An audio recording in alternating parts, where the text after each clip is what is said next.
හයි නමයි ගෙදරට එන නෑදෑයෝ පුදුම වෙන්නත් එක්ක මේ වගේ රසට ජෙලි කස්ටඩ් ලේයර් පුඩින් එකක් හදමුද?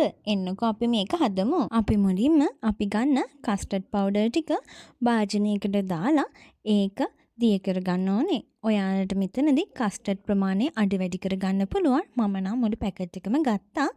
ඊට පස්සේ අපි ගන්න කිරි වලින් චුට්ටු චුට්ටු දාලා ඒක හොඳටම දිය කරගන්න ඕනේ. මොකද මේකේ කැට තියෙන ඒවා නැති කරන තමයි අපි මේක හදන්න පටන් ගන්න ඕනේ.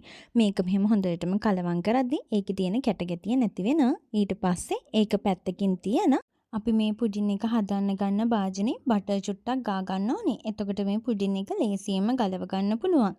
ඒක ලෑස්ති කරගෙන ඉවර වෙන අපි ගන්න කිරි ටික භාජනයකට දාලා අපි අරගත්ත සීනි ටිකක් දාලා මේක සීනි ටික දිය කර ගන්න ඕනේ. ඔයාලට මේ වෙලාවේදී පැණි රස බලලා පැණි රස මැදි නම් තවත් සීනි එකතු කරගන්න පුළුවන්.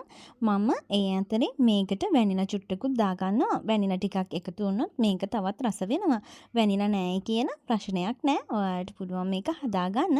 ඊට පස්සේ අපේ දැන් කිරි එක චුට්ටක් රත් වුණාට පස්සේ දිය කරලා තියාගත්ත කස්ටර්ඩ් ටිකත් දැන් අපි මේකට එකතු කරන හොඳටම හැඳිගා ගන්න ඕනේ. කස්ටර්ඩ් දැම්ම ගමන් ඉඳන්ම මේක හැදෙන වෙලාව වෙනකන් නතර කරන්නේ නැතුව හැඳි ගන්න. නැත්තම් කස්ටර්ඩ් එක කැට ගැහෙන්න බලයි. ලිපේ ගින්දර අඩුම ප්‍රමාණයේ තියාගෙන ඔයාලා මේ පුඩින් එක හදාගන්න.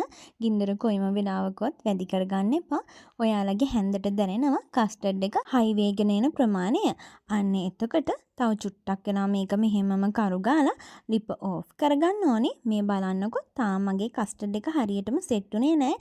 ඒත් ඝනකම් වෙලා තමයි තියෙන්නේ. තව චුට්ටක් වෙනවා මේක මෙහෙමම හැඳි ගන්න ඕනේ. ඒ හැඳි ගාද්දී අපේ හැන්දට තවත් ගොඩක්ම තද ගතිය දැනෙනවා. අන්න ඒ වෙලාවට තමයි මේකේ පදම. මේ බලන්නකො මෙන්න මේ වගේ ගොඩාරියක් ඝනකමට වැක්කෙනන පදම තියෙනවනේ.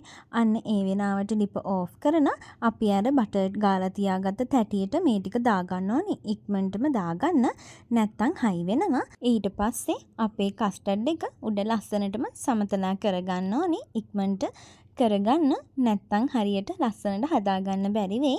ඒකට උඩින්ම මුද්ද රස් පනන් ටිකකුත් මම දාගන්නවා. ඔයාලට තියෙනවනම් කජු ටිකක් උනත් කුඩු කරන මේකට දාගන්න පුළුවන්. එහෙම වුණොත් තවත් රසයි.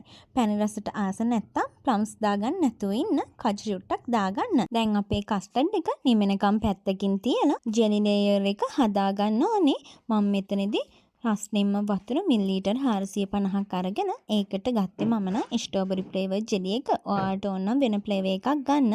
අපේ ජෙලි එකත් හොඳටම කලවම් කරලා ඒකත් හොඳටම නිමෙන්න තියාගන්න ඕනේ. රස්න පිටින්ම අපේ කස්ටර්ඩ් එක උඩින් දාන්න එපා. එහෙම වුණොත් කස්ටර්ඩ් එක දිය වෙයි. මම දැන් හොඳටම නිමුණු අපේ ජෙලි ටිකත් කස්ටර්ඩ් එක උඩින් දාගන්නවා. ජෙලි ලේයර් එකක් දාලා ජෙලි එක සෙට් වෙනකන් අපි දැන් මේක ෆ්‍රිජ් එකේ තියලා සෙට් වුණාට පස්සේ තමයි ගන්න ඕනේ. කස්ටර්ඩ් එක නම් ෆ්‍රිජ් එකේ තියන්න ඕනේ නැහැ. එළියේ තියෙද්දිත් නිමුණාට පස්සේ ගානටම සෙට් වෙනවා. ඒත් අපේ ගත්ත ජෙලි එක ෆ්‍රිජ් එකේ තියන්නම ඕනේ සෙට් වෙන්න. මේ තියෙන්නේ පැය භාගයක් විතර ෆ්‍රිජ් එකේ තියන ජෙලි එක සෙට් වුණාට පස්සේ එළියට ගත්ත අපේ කස්ටර්ඩ් ජෙලි පුඩින් එක. දැන් ඔයාලට මේක ඔයාලට කැමති ප්‍රමාණයේ කොටු හැඩයට කපලා කන්න තමයි තියෙන්නේ. මේ බලන්නකො මේකේ ලස්සන ලේයර්ස් දෙකම ලස්සනට පේනවා. ඔයාලට මේකට ලේයර්ස් ප්‍රමාණය වැඩි කරගන්නත් පුළුවන්. මේක හරිම රසයි. ඔයාලත් අනිවාර්යයෙන්ම මේ වගේ ජෙලි කස්ටර්ඩ් පුඩින් එකක් හදලා බලන්නකෝ.